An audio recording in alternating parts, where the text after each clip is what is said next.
In every village, there are secrets. Secrets hiding behind smiling faces, secrets buried in the scent of delicious food, and secrets that, if revealed, could tear a whole community apart. Tonight, I will tell you a story so terrifying, so disturbing, that for many years, mothers in this village used to warn their children never ever eat from just any restaurant. Because the truth behind one's woman's cooking was darker than midnight and deadlier than poison. This is not just folktale, it is a warning carved into the memories of those who survived what happened. Sit down, turn up the lights, and listen carefully. Because once you hear this story, you will never look at roadside food the same way. In a bustling village of Arowole, there was a small restaurant called Iya Malaika's Kitchen. Everyone loved the place. People traveled from nearby town just to taste our jollof rice, pepper soup, and fried plantain. They said the food had a magic touch, but nobody knew the secret ingredient behind the magic. A young girl named Adunni just returned from the city after her apprenticeship. She was polite, respectful, and had one weakness. She loved food, especially jollof rice.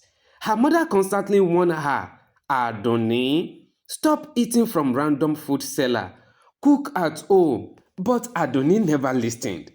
One afternoon, she visited Iya Malaika's restaurant for the first time. The smell alone made her dizzy with hunger. Iya Malaika smiled at her, a smile too wide, a smile that didn't reach her eyes. Something felt strange, but Adunni ignored it. She bought a plate of rice, and that was the beginning of her suffering. That night, Adunni had nightmares. Dark forest whispered, and red eyes watching her. She woke up sweating, but felt an unexplained hunger, a hunger that no food could satisfy. The next day, she ran back to Iya Malaika's restaurant. She ate fiercely, almost like someone possessed. People noticed Adunni wasn't behaving like herself anymore.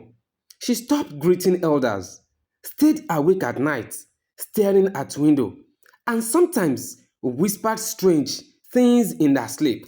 Her mother cried, Adunni, what is happening to you? But Adunni couldn't speak. It felt like her voice had been swallowed by a shadow. The community elder, Baba Orimogun, visited their home. Immediately he saw Adunni, he stepped back. This child has eaten something forbidden, something tied to the spirit of the night.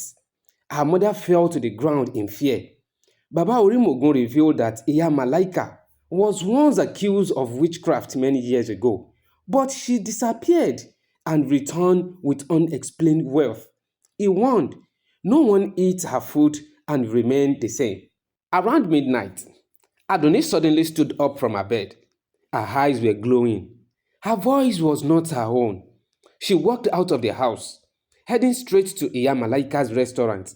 Her mother ran after her, crying, but the girl didn't look back. Drums were heard in the distance, softly at first, then louder, as if calling her.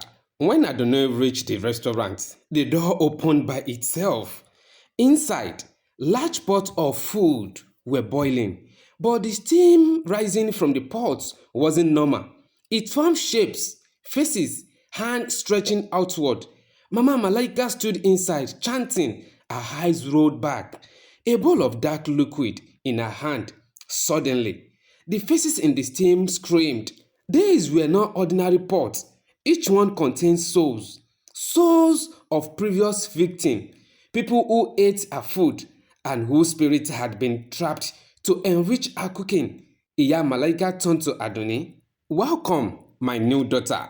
Just as Baba Orimogun, villagers and Adunni's mothers stormed the restaurant to rescue her. A shocking truth was revealed. Iya Malaika was not a human being. She was a forest spirit, banished centuries ago for consuming human souls. She disguised herself as a food seller because the easiest way to capture souls was through food. Her restaurant was only a trap. People didn't love her food because it tasted good.